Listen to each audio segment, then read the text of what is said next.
Welcome, ladies and gentlemen, to No More News Live. Thank you all so much for joining me once again. Today, Wednesday, October 20th, 2021. It is my pleasure to be hosting a highly distinguished scholar and prestigious guest that I'm a huge fan of. I've already learned a ton from, and I'm extremely excited to be speaking with for the first time. He is a world-renowned Jesus mythicist expert, Dr. Robert M. Price.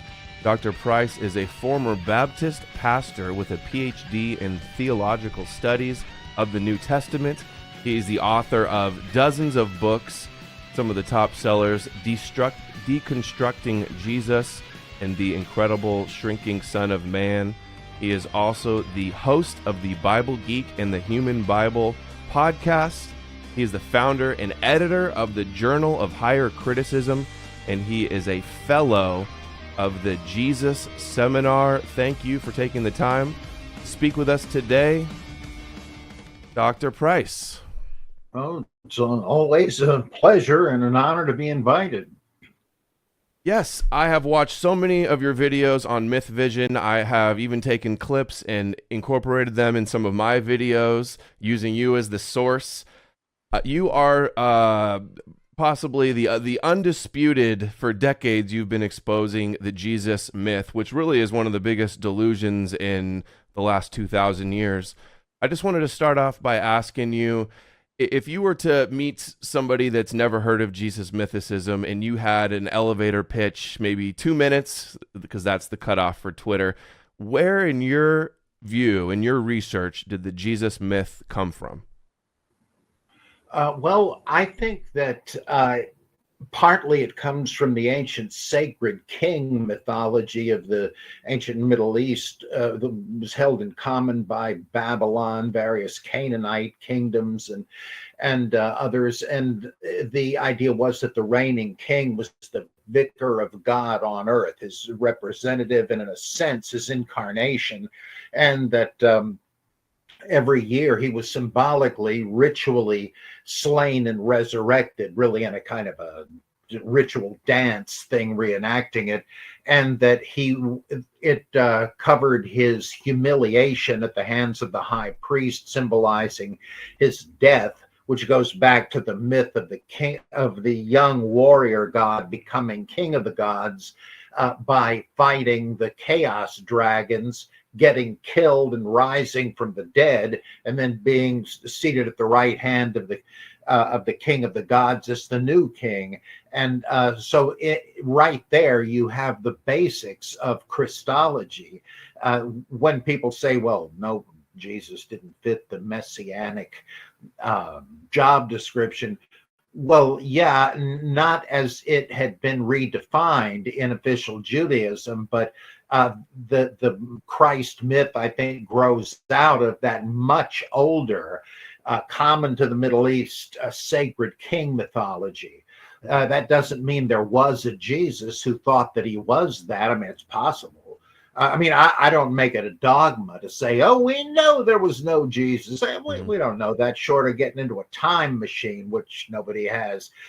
But it seems to me the most plausible theory that makes the most sense of the evidence is that Jesus was a sacred king, mythic character, and therefore very much like the other dying and rising gods of initiation religions or mystery religions of the Hellenistic world.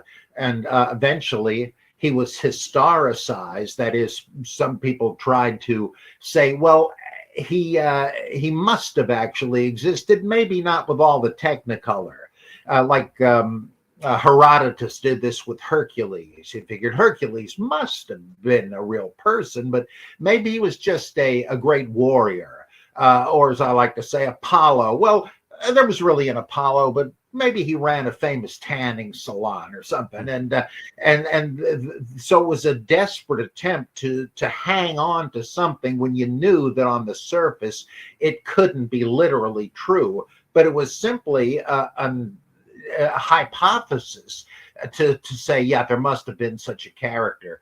And there might not have been, but if there was a historical Jesus, there isn't anymore. That is, there's none available to the methods of historical inquiry.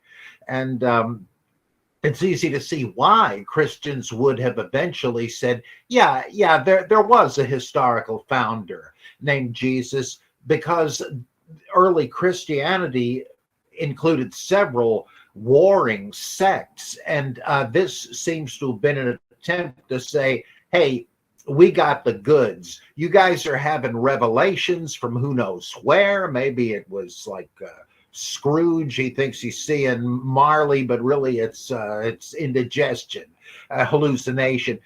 No, we had the historical Jesus who taught the apostles, who taught our leaders, who et cetera, et cetera. So you can say whatever you want, but we got the copyright. I think that's likely what happened at a certain point, which kind of explains how there was no agreement among early Christians as to when Jesus lived or died. That's kind of odd if he was so earth-shaking a figure and really lived within recent memory. Right. I've seen you mention the early Gnostic Christian / Jewish sects, like the Naascenes, I think is the pronunciation. Right. Naascenes, I think. Naascenes, yeah. And the Ophites. What do you think about, are these pre-Christian belief systems, that kind of mystical Judaism, Hellenized Judaism? Yes, it appears that way. Like, the evidence for these groups is kind of scanty, that we just have brief descriptions in church fathers who condemn things as heresies and so on, but there's no real reason to doubt it. I mean, people believe all kinds of stuff, and they mention a pre-Christian, I guess, Alexandrian sect of the Naascenes, and they believed, and a Christian one. And it's that probably means that it goes back into Judaism some ways. And it was a kind of philosophized Judaism where the Gnostics among them, and I guess you could say with capital G, wide screen category of Gnostics that they counted as that. They believed, for instance, that the serpent in Eden was the good guy. He was the bringer of light and knowledge, just like Prometheus. And if you read the Garden of Eden story, literally, they're right. What Jehovah says to the first couple, you eat that fruit, you're going to drop dead. Doesn't happen. The serpent tells them, it's not going to happen. I'll tell you what will, though. Your eyes will be open and you'll be like gods, knowing good and evil. Now, what does the narrator say happened when they ate it? Their eyes were opened. And then God himself, once he figures out what's happened, he says to the other gods, apparently, they've become like one of us, knowing good from evil, and he has to get them out of Eden, because if they now have the knowledge of procreation, they can beget a race of gods with the divine knowledge. He doesn't want that, so no more access to the tree of life. Too late for the tree of knowledge. You beat me to that one. The tree of life out. And they understood this. In fact, they weren't even allegorizing the scripture. That's the literal reading. And they did, however, go on to use certain traditional terms like the Son of Man. And they figured that's humanity, the archetype of humanity that we all have within us.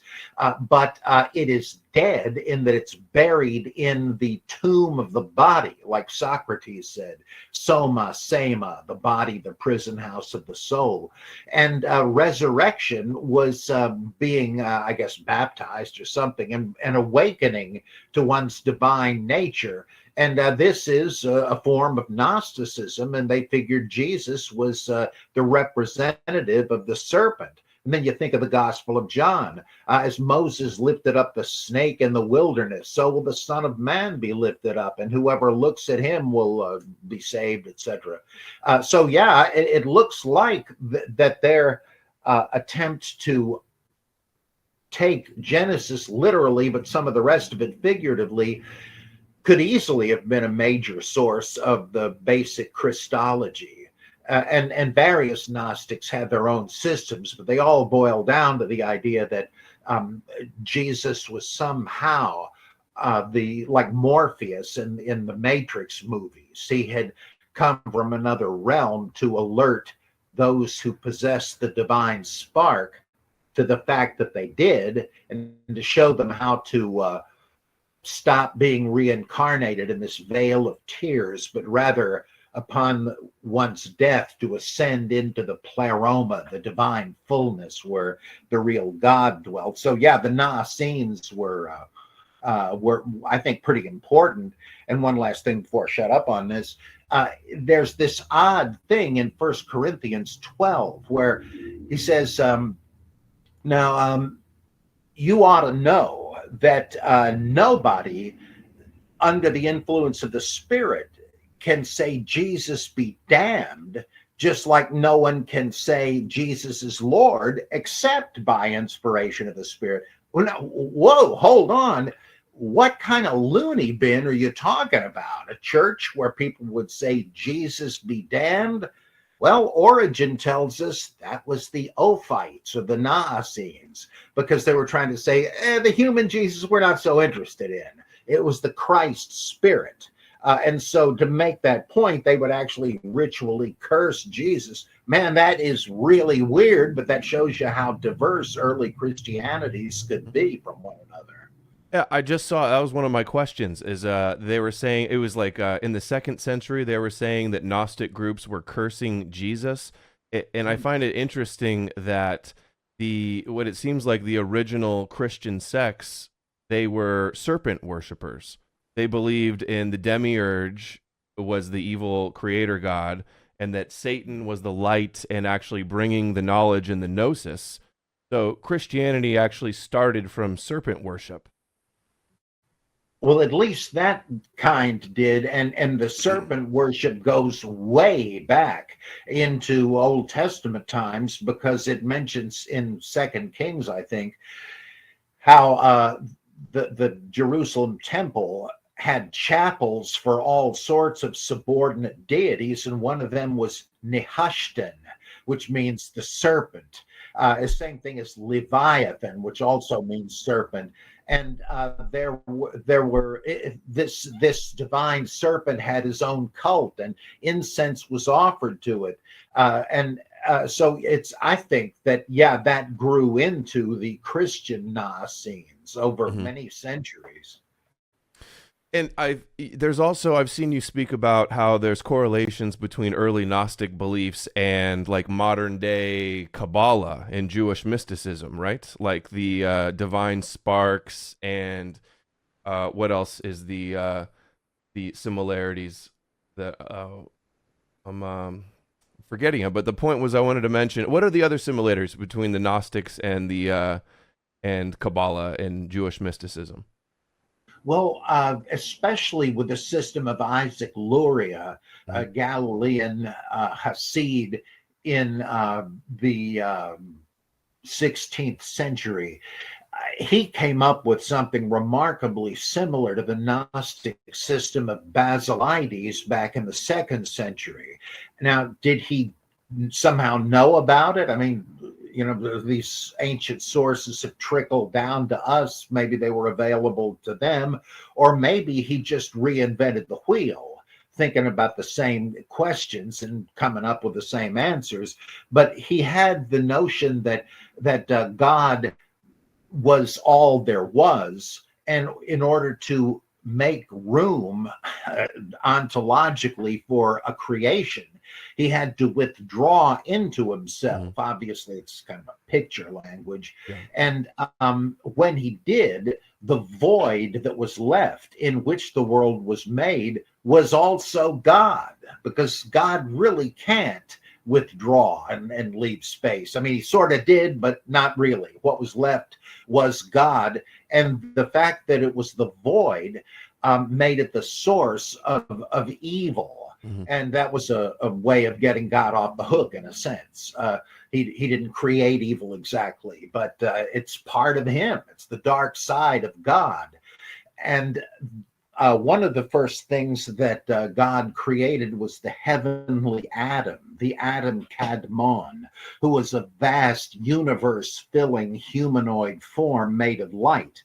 And he then used that form a as a kind of a template for the universe he was about to create, which would have been itself a world of light. And so, from the eyes, ears, nose, mouth of the Adam Kadmon, the divine light streamed forth, and it was to fill the Kelipoth, the shells of light that would be form and content of the world, which wouldn't have been a material world. Well, the divine light that streamed forth to fill the shells was too.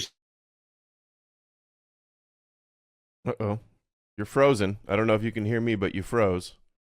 So Let's where were see. you? Do you remember where you left off? You're talking about Lurianic Yeah, Kabbalah, the vessels. yeah, and the task of the pious Kabbalistic Jew was to meditate. There were these tikkun or purification exercises that would cause the sparks of light that were really the Shekinah glory cloud of God, now lost in the wreckage of the universe. It would cause them to recollect and reform. And when this happened, the Messiah would come, and so forth. Well, this is very, at least analogous to Gnosticism, with its teaching of one of the divine emanations, the man of light, who was mugged uh, by the archons, the evil angels of the demiurge, the idiot creator, and that he had used those sparks to vivify the human creations of his own,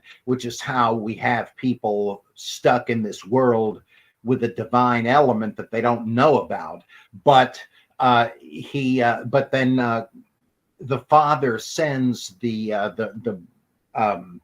Morpheus-like Gnostic revealer to contact those people and say, there's a path of redemption for you. You just have to wake up to who you really are. And once you die, no more reincarnation, up to the divine fullness you go. And this apparently was not influenced by Christianity. It just seems to have been, I mean, if it was influenced by anything, Luria could have found out about Basilidian Gnosticism, but I doubt it. He just came up with the same sort of thing. And so and Gershom Scholem, one of the great scholars of Jewish mysticism, says, well, yeah, you can count this as Jewish Gnosticism, Hmm. which I think you can. And very, very fascinating stuff. And this led to a couple of split off movements, that of Sabbatai Tzvi. Oh, yeah. Okay. There you go. I thought I was going to have trouble with the connection again. But yeah, there are still types of Hasidic Judaism that have a number of Christian parallels. It just shows you how something stemming from a Jewish matrix, that certain things could evolve along the same sort of trajectory with no real connection between them. It's like the DNA of a theological system will continue to mutate, but to spin off new species. Interesting. And so the similarities between Gnosticism and Kabbalah and Isaac Luria, are you aware that Isaac Luria also claimed that Jesus or Yeshu was a reincarnation, a Gilgal of Esau? No, I didn't know that. He It's did. like And he's trying to you know go what ahead. Kabbalah teaches that Esau's guardian angel, Esau's guardian angel is? Samael, just as Exactly. ah. So, in other words, Isaac Luria believed Jesus was the serpent. Samael is the serpent in the garden with Lilith, right? Ah. Yeah, and even Philo says that Eve was the name of the serpent, so she gets tarred with that as well. Interesting. So, I've read this book. It's Beware the World to Come. It's about Kabbalah and origins of Christianity. And you've done shows with Myth Vision about the Caesar's Messiah theory, the idea that Rome created Christianity as like a propaganda weapon to stop those rebellions of the Messianic Jews. Um, what do you think about the other way around, that it was the Jews creating Christianity to conquer the Gentile world? To me, that there's a problem with that. This is sort of vague, but Hmm. it's almost like looking in the telescope from the wrong end. It seems to me that we know as an accomplished fact that Christianity did take over the Roman Empire, Hmm. but it's hard for me to imagine that the first Christians could even have had such a thing on their agenda. Now, I don't know, obviously, but Hmm. it to me the Roman origin thing makes a bit more sense because somehow you wound up with a Rome friendly alleged Jewish messianic sect, which is well, it's not all that odd. I mean, the Pharisees and the Sadducees were sort of collaborators with Rome, Hmm. and you can well imagine that some Christians, Jewish Christians, even felt the same way. Look, look at what's happened with these wars against Rome. We don't win them. Maybe we should just learn to be quiet and go along for the ride. So it's possible, but it seems doubtful to me. Is there any other reasons that, off the top of your head, that it seems doubtful that it would have been the other way around, that it was a weapon against the Gentile world? Because doesn't the Old Testament say that Yahweh and the Messiah will get the obedience of the Gentiles? Yeah, but that even there, it's they're talking from a perspective where there at least used to be a powerful kingdom of Israel and or Judah, and they figured, well, one day the sun is going to rise on our empire again, and when it does, oh boy, are we going to have our licks in. Whereas apparently the earliest Christians were powerless, which is why you have the turn the other cheek stuff. It's kind of like Mahatma Gandhi. Hmm. What chance you have against the Roman eagle? And but I even that's kind of slippery and vague. It just seems to me implausible. And I think the Christianity prevailed for various reasons, like Rodney Stark outlines, good sociological reasons that didn't really have to do with that. Christianity was popular among the so-called God-fearing Gentiles who liked Judaism. It was better than their religion of rapist gods and all this. And they said, well, look, sounds good to me. I'll go to synagogue and read the Septuagint. And then Jews who wanted to assimilate with their neighbors in the diaspora, but they didn't want to make a whole complete break with the Old Testament tradition. And Christianity started looking pretty good as an alternative.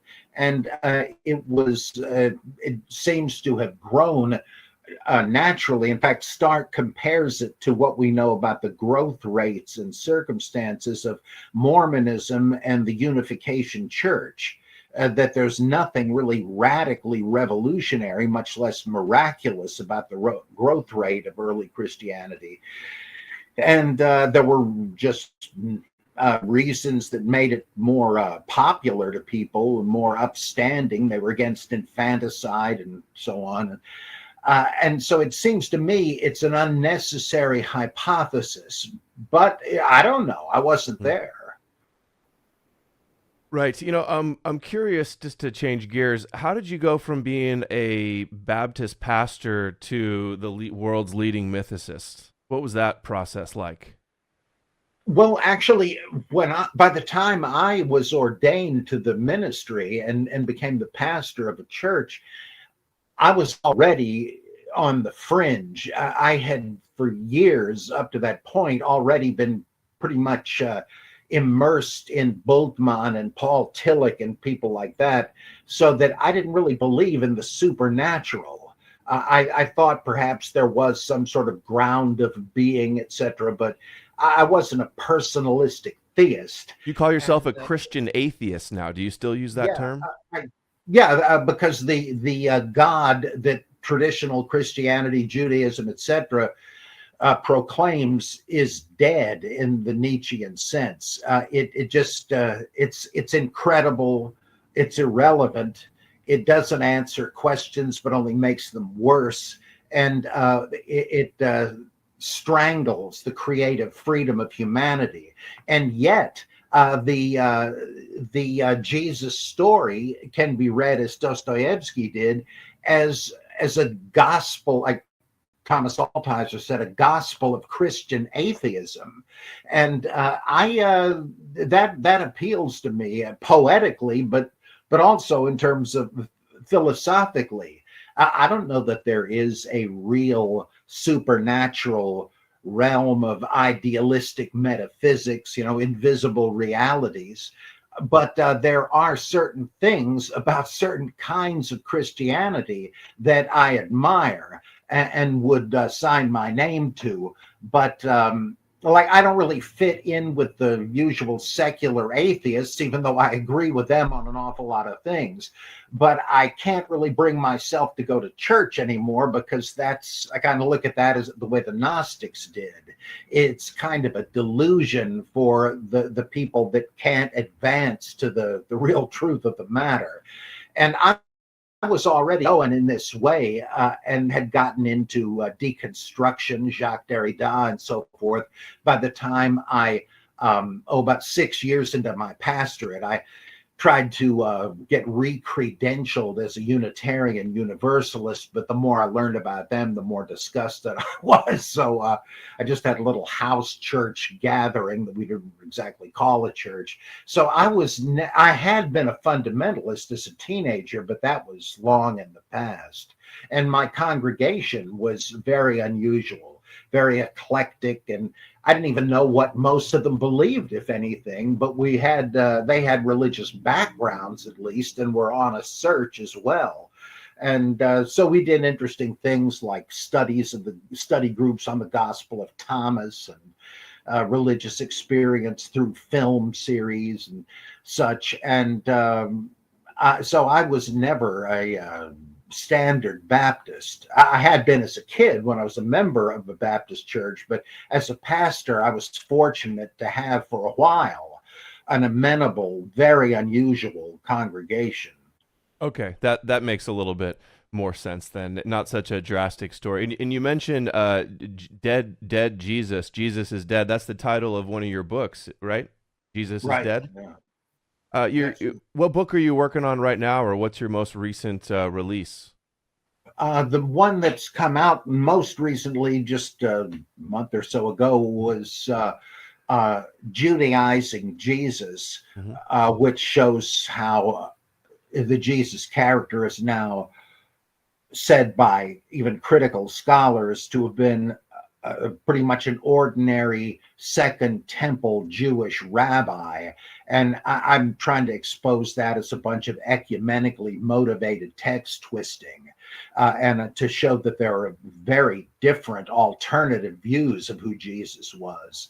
So I set those forth and so on. In a couple of weeks, I have two more books coming out. One called Merely Christianity, which is kind of a response to C.S. Lewis's Mere Christianity, obviously, I guess, Mhm. where I do a respectful but pretty searching critique of Christian theology.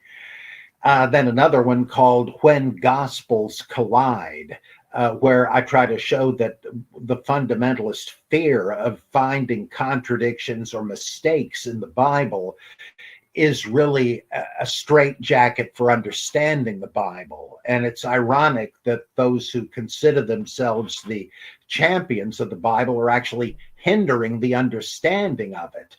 And that if you look at why there are differences, it's because there are editorial changes aimed at making a new point. So there's more to learn than fundamentalists allow themselves to.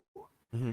And finally, the one I'm deep into now is called The Gospels Before the Gospels, where I'm trying to show that there must have been several different types of stories of Jesus before what we know of as emerging Christianity, and that you find fossils and relics of these older notions embedded, really scattered in the canonical Gospels. And I'm trying to pick them apart and reconstruct them. So that's really speculative stuff. But that all sounds very interesting. I've seen you mention the character of Jesus as a Pharisee, and there's was it like Rabbi Hillel and Shammai or Hamai?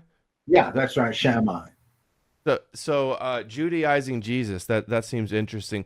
In my research, I see the Jesus mythical character coming from like amalgamation of like the suffering Messiah motif of Daniel, Zechariah, Isaiah, and the Psalms, and mixed with the Logos, mixed with Sophia wisdom, and mixed with the Gnostic serpent. Really, does that sound about like an accurate syncretism to you?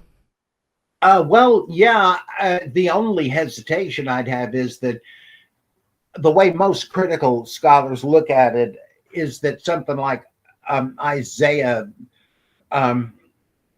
53 and Psalm 22 and so forth are not really prophecies of Jesus, but meant something else in the original context, and were used as out of context as proof texts for Christian doctrine. However, I'm very friendly toward the Scandinavian school that says, well, what was the original context? They had to do with the ritual death and resurrection of the sacred king of Judah and Israel. And so in that sense, yeah, that those are major ingredients. They may have rediscovered or simply stood in a Jewish tradition that remembered that stuff. Because I do think the sacred king thing is extremely vital to Christian origins. You know, the Sacred King, and from author Christopher John Bjerknes, who wrote Beware the World to Come, he believes that the Yom Kippur ritual and then the New Testament retelling of Jesus and Barabbas is actually, it's like an esoteric story about the Hittite ritual, where there would be the king. They would go find like some normal citizen. They would anoint him, dress him up like the king, and then he would be sacrificed in a way. And that's the secret meanings of Yom Kippur with the two goats and Jesus. You have any thoughts about that? And it's kind of like the saving of the sacred king. Yeah, I do think the sacrifice and resurrection of the king, probably with the aid of a fool king or a king for the day to actually get killed, and then the old king comes back and he's ritually risen. But you don't necessarily have to tie that in with the scapegoat ritual, though you can. There is a great, fascinating book by John Dominic Crossan called The Cross That Spoke, where I found it really eye-opening. He goes through apparently mostly the same case that you just mentioned, saying that, boy, it sure looks like the passion narrative of Jesus grew out of this exegetical tradition of, chapter 16, I forget which, of Leviticus, with the scapegoat ritual. And in surprising detail. And what surprised me most was that after going through various ancient documentary sources, Crossan doesn't seem to realize the punchline, that the whole thing is an exegetical creation. that it does not reflect the historical martyrdom of any one guy. So I do place a lot of stock in the general idea. I haven't read this man's version of it, though. I'll have to. Sounds good. I could send you the ebook. And when you look into the Kabbalah, the Zohar interpretation of Yom Kippur, they believe that the scapegoat was like a bribe to Azazel, which is also Samael and Satan, in order to so he doesn't interfere with their blood sacrifice to Yahweh. So this brings me to another question. The twin messiahs, the two messiahs. I've learned from Carrier and yourself that it was a pre-Christian belief that there would be two messiahs in Judaism. And I see the first suffering messiah, Moshiach ben Joseph, or Jesus, as like the messiah for the Gentiles, almost like the dualistic evil other side messiah. Well, we don't know how far the Messiah ben Joseph thing goes back. There's a good argument for saying that Messiah ben Joseph was created by the partisans of the failed Messiah, Simon Bar Kokhba, from about 136 CE, AD, whatever. And that he was a hero. He wasn't some sort of flash in the pan or quack or charlatan. He was a hero who died for his faith and for Israel, and that but he didn't usher in the kingdom of God. So that might be the origin of saying, okay, there's a preliminary Messiah who is going to die in battle. To get rid of the sins of the Jewish people, to prepare the way for Messiah ben David to kick Roman butt.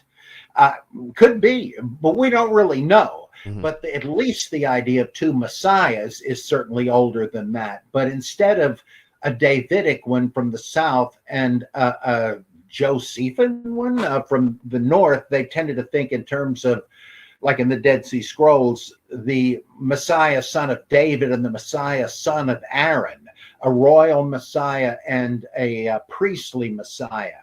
And you can already find that in Zechariah, where both of these guys, Joshua the high priest and Zerubbabel, the Jewish prince who was servant at the Persian state and began the rebuilding of the temple, they're proclaimed to be two messiahs. And in the testaments of the 12 patriarchs, they lay it on thick that there's going to be a Judean messiah and a Levitical messiah.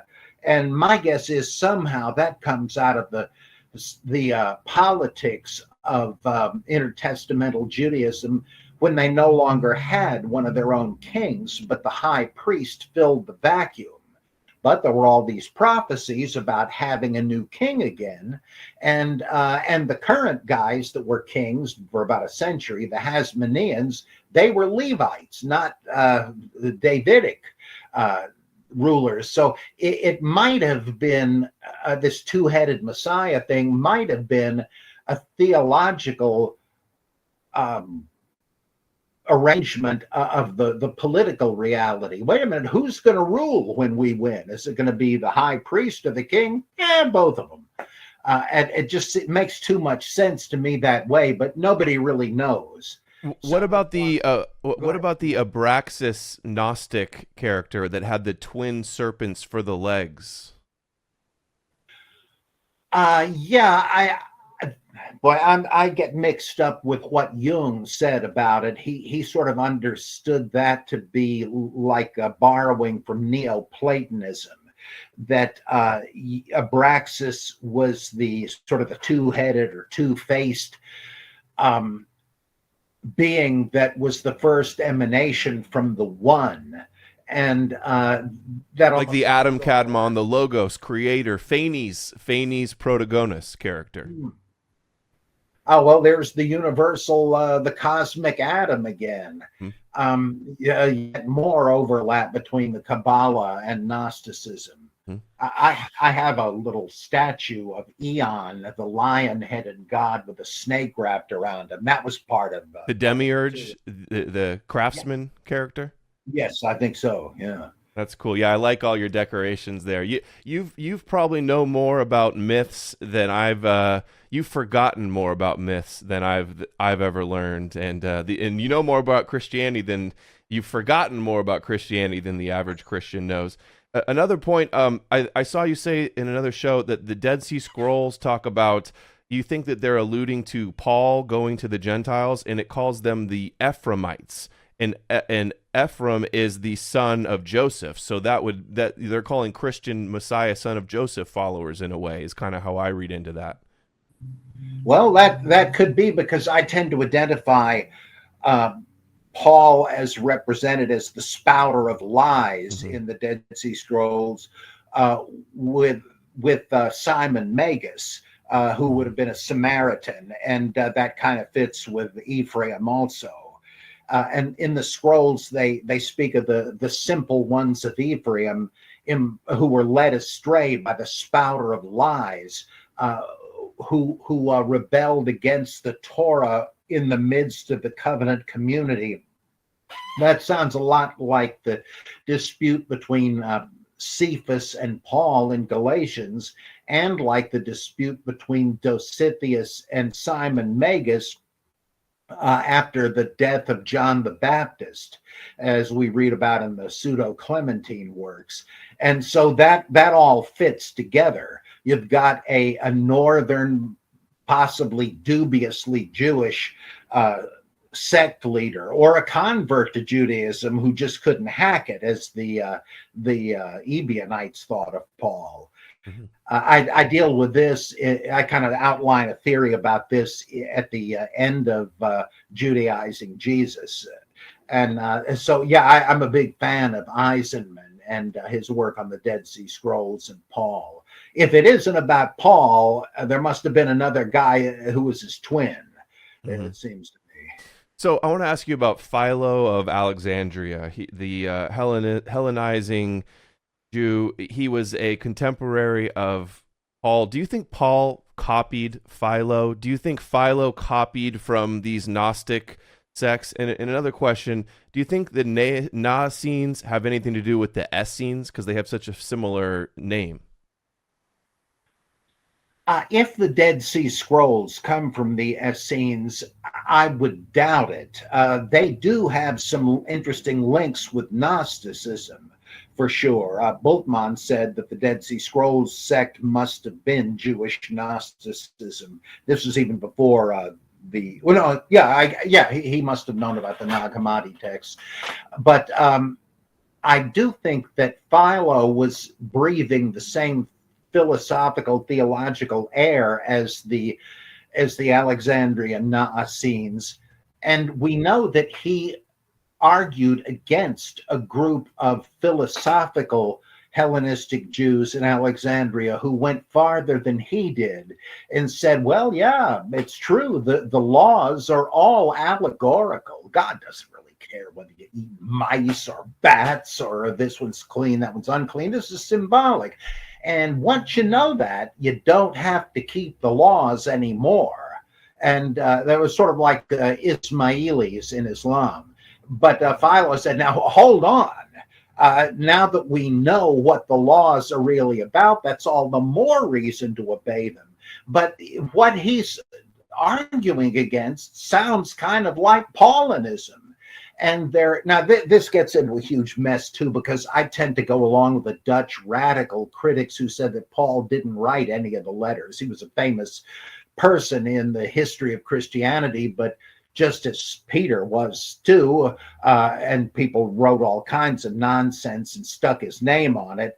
All these epistles accredited to Paul, which swarm with contradictions, are really by Paulinists of the late first, early second century. So, what did Paul think? I don't know if we can even tell anymore, but you sure can find striking parallels between whoever wrote that stuff, let's say between the Pauline epistles and Philo, and also the Gospel of John and Philo. I mean, the parallels are ample and startling.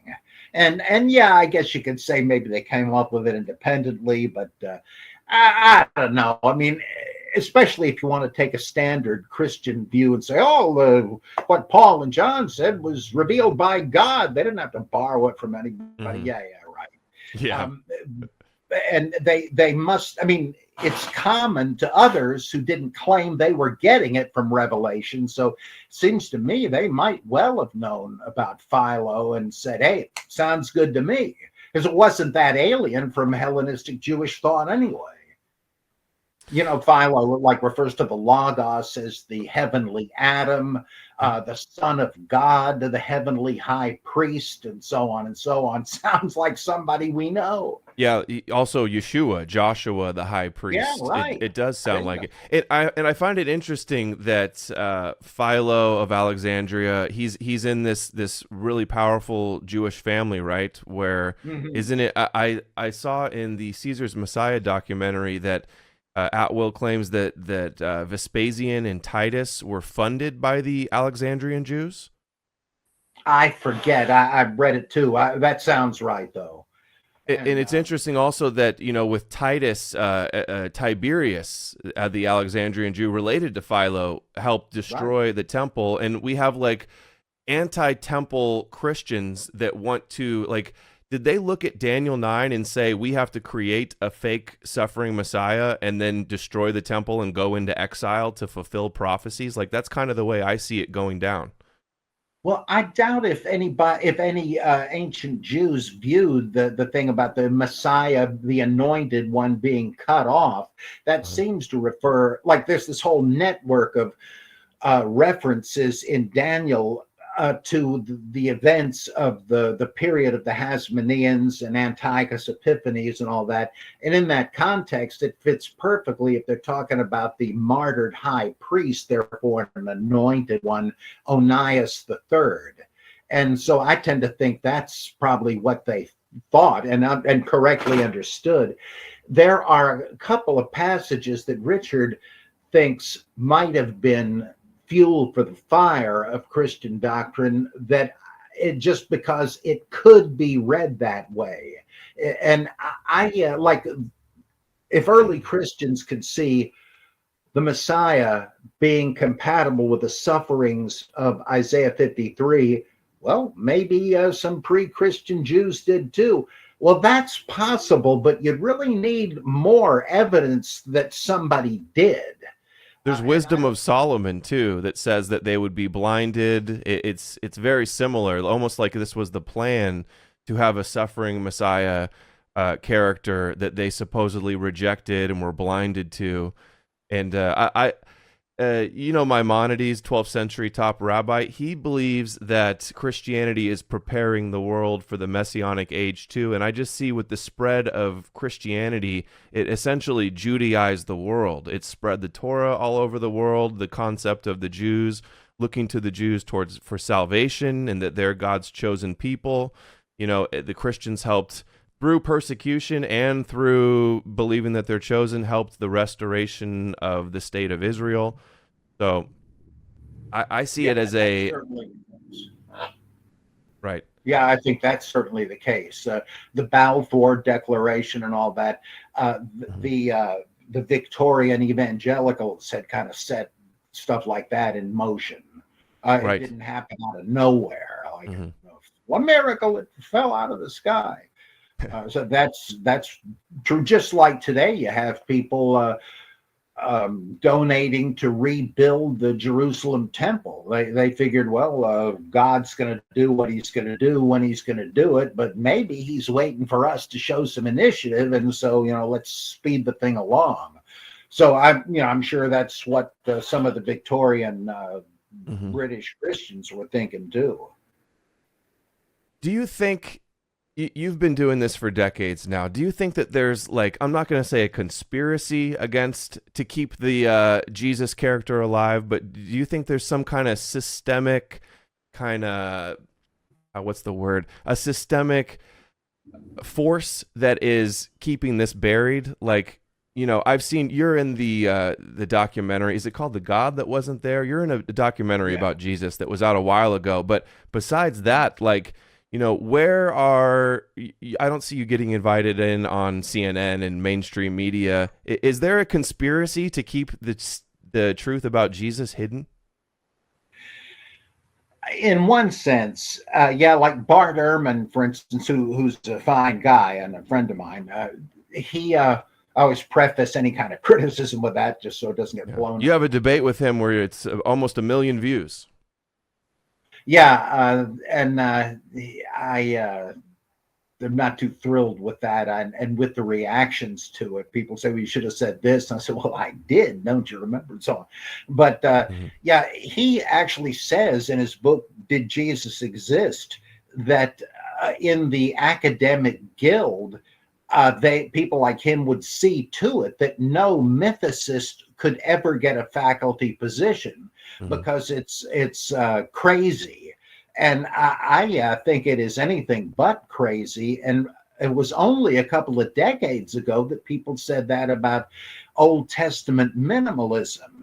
Mhm. Thomas L. Thompson started the ball rolling on that and said, really, archaeologically and other through other means, it becomes clear that there is no evidence for any of the stuff in the Bible happening until a very late stage, when you're not really dealing with the interesting stuff anymore. These long post Rehoboam kings of Israel, the house of Omri. Well, yeah, so what? But that it's almost certainly fiction, and Moses is a fiction, Abraham's a fiction. Well, that was just blasphemy, even to supposedly critical Old Testament scholars, and poor Thompson was cast out, and for years made his living as a house painter. And then eventually, what he wrote, and a couple of others that joined the club, persuaded the guild, and now that's the standard position in Old Mhm. Testament studies. I would not be surprised if that happens with Jesus mythicism, though I'm sure I won't live to see it. And really, I don't have a dog in the race. I don't care what most people believe, nor do I want to get a teaching position. So, Mhm. but I suspect that will happen eventually.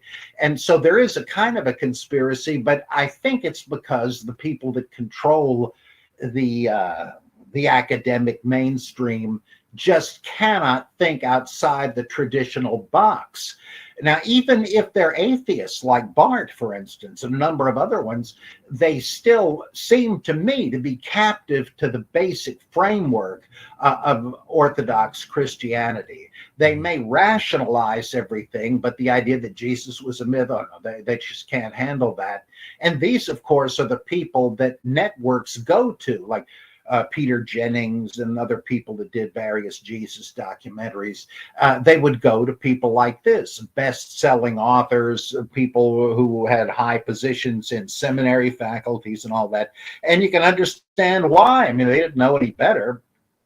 And so I think that it's kind of a professional conspiracy, but the church authorities don't need to do it because they're just catechizing the flock, Mhm. and they don't know any better. I would think. I don't believe they're shrewd enough or interested enough to look into this stuff that would get them fired if they taught it. It Right. just doesn't occur to them. I mean, it's not. I don't put them down like, oh, they liars, frauds. No, I don't think it occurs to them. It seems loony to them, and with their mass education efforts in the churches, you don't really need a conspiracy. Now, you might eventually, when as America follows Europe into secularism, then it might be. You might have to go to extreme lengths to get the Jesus thing, but it could die out. I mean, religions have. You can't find too many Mithraists anymore. Yeah, well, the Abrahamic faiths have been going strong for 2,500 years, and I think that's so much of the planet believes in the three Abrahamic faiths, and they're invested in the idea that Jesus is real. The Muslims, the Christians, and even the Jews, where Jesus is almost their most it's like their anti-Messiah. He's like the Right. Armilus to the Yes. Jews. He almost is the embodiment of Satan. Of Satan. to the Jews. Yeah, that's right. Some Jewish text says that Jesus is in hell, in a bubbling pit of excrement, Mm-hmm. and they really don't like this guy. Though now you have more liberal Jews coming up with a more favorable view of Jesus, just for the sake of ecumenical or interfaith dialogue, and that's kind of what my book Judaizing Jesus is about. I mean, I think it's great if there is interfaith dialogue. I like to see people stop hating each other and working together for good things, but I don't think you can arm twist history to make it useful. I draw the line at that point. I want to ask you, I'm going to be doing a debate with a Christian in a few weeks, and I have a feeling he's going to bring up the proof that Christianity is real in the martyred apostles, Paul, Peter, several others. What do you think about that? The idea, the argument from apologists that Christianity is real because these apostles, disciples died for their beliefs, like Paul. What do you think about that? That is really utter nonsense. For one thing, we don't know we don't even know who the apostles were, really. A bunch of them are just names on a list, and the names don't always even agree from gospel to gospel. But beyond that, all we, quote, know about any of these guys comes from second and third century apocryphal acts of the apostles' books. The Acts of John, the Acts of Thomas, of Peter, of Philip, of Thomas, and at least 6 major ones, Acts of Paul, and so on, that are filled with legends that no one would defend historically. But we don't really know anything about what may have happened to these people. In the book of Acts, in the canon, it says that James, son of Zebedee, was beheaded by Herod Agrippa I, and but I don't think it really tells us about any of the others, and so we don't have any real records of what happened to them. They may have passed away in their sleep. They could have died from anything. Who knows? We don't even know that they were martyred. And so even a lot of the saints' martyrdoms are fictional. They're like pagan stories, right? Yeah, and just fanciful and silly. Like in the Acts of Paul, they do the Androcles and the lion story, where the Androcles takes a thorn out of the lion's paw, and then later he happens to run into the lion again, and he remembers Androcles and doesn't eat him. Well, that appears again in the Acts of Paul, where Paul finds a lion limping along, he takes the thorn out of the paw and baptizes the lion. Well, he goes his merry way, and when Paul is later thrown into the Colosseum and they release a lion to eat him, guess which lion it is? And he's like, Paul, how you been? And so he doesn't get eaten. Like, is this evidence about Paul?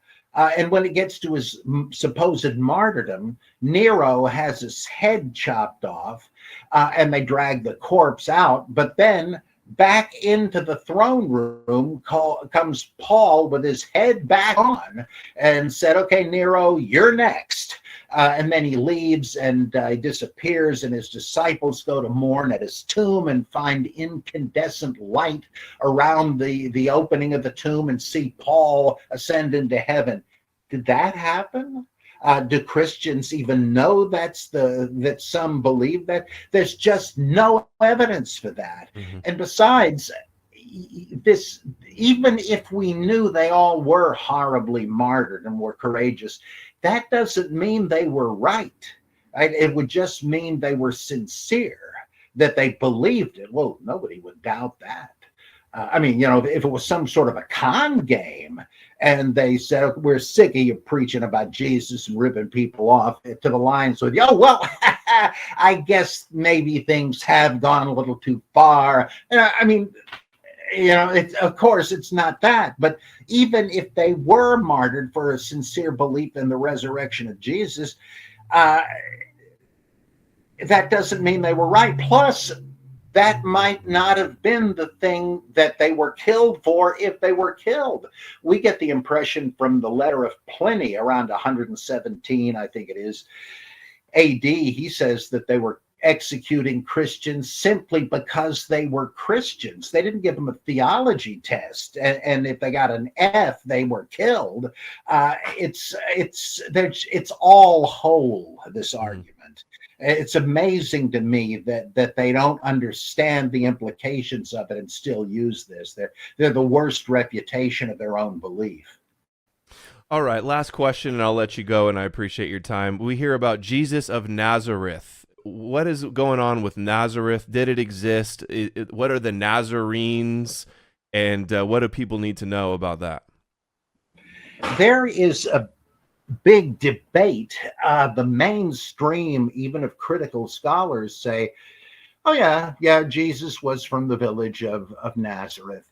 And others are not so sure, like Frank Zindler and Renee Salm, who's done a couple of books examining every stitch of supposed evidence for the existence of Nazareth during the ostensible lifetime of Jesus. Any pottery, any coins, anything. And he says none of these things associated with Nazareth can be shown to be in that period from the first third of the first century when Jesus would have lived. Now, some of them might have come, but you can't just assume that. Whereas many can be dated, like the dates on coins and so on, but they're later or earlier. And it so happens that Nazareth was very ancient and had been inhabited on a sort of a plain and for hundreds of years, but not consistently. And that there's no real evidence that it was inhabited during this so-called time of Jesus, though around 50 AD, 20 years after the supposed death of Jesus, they began to settle it again. And we do have datable artifacts from there. Well, Salm argues, I think very persuasively, that the burden of proof is on anybody that would say there was a Nazareth in Jesus' time. Josephus never mentions it. It's not mentioned in the Talmud, I believe. That could just be such a little fly speck. There was nothing to report about it, but you need some kind of proof. Yeah, and some evidence anyway. Mm-hmm. And so doesn't it count that it says Jesus of Nazareth? Well, it doesn't say Jesus of Nazareth. In the Greek, it's an epithet. It says, depending on which verse you read, Jesus the Nazarene, which could easily mean Jesus, the guy from Nazareth, or Jesus the Nazorean, which meant something like the keeper of the Torah, the keeper of the laws. And we're told by, I think it's Epiphanius of Salamis in the 4th century, that there was a pre-Christian sect of the Nazoreans, and that they were wandering carpenters and so forth. And so Jesus was a carpenter. Are they related to the Mandorians or the what's the name of them? Yeah, could well be, in fact.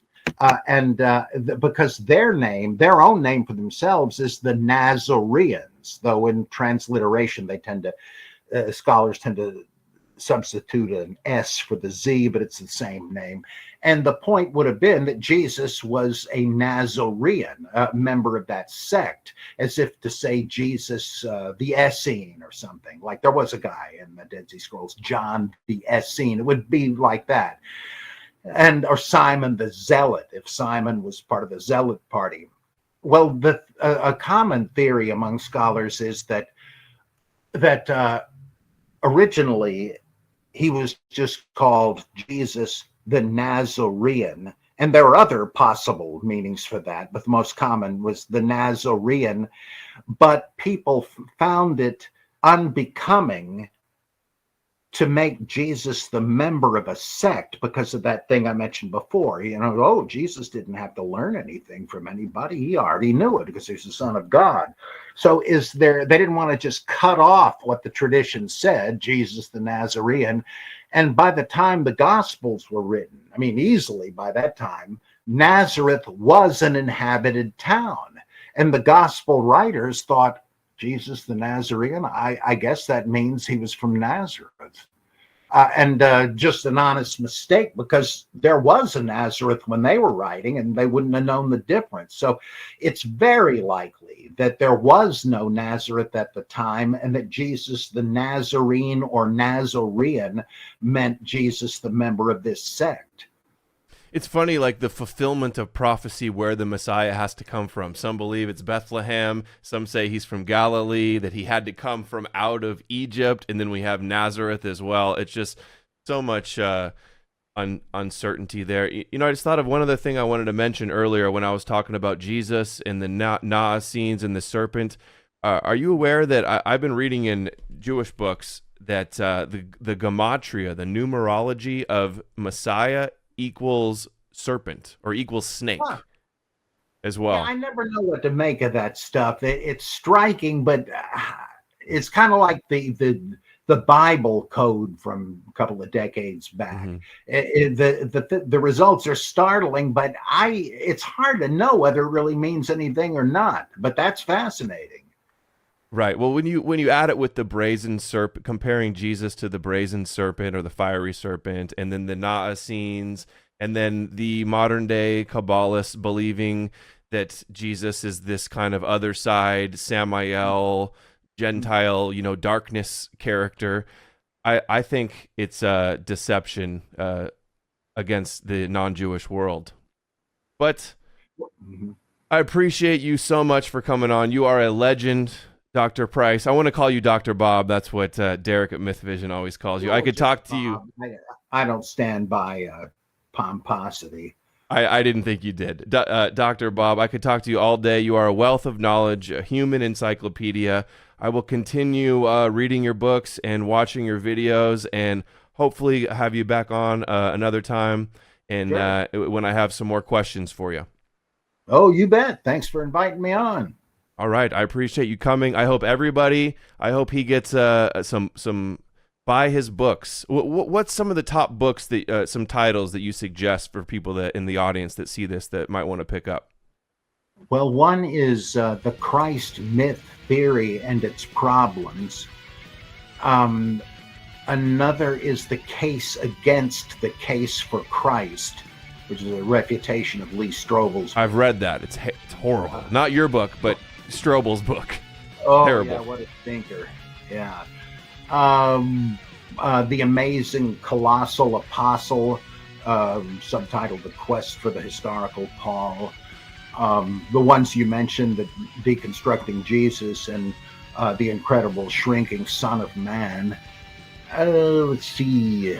The new ones sound good as well. I'll put all your links, your websites again. What is your website called? Not MindGeek.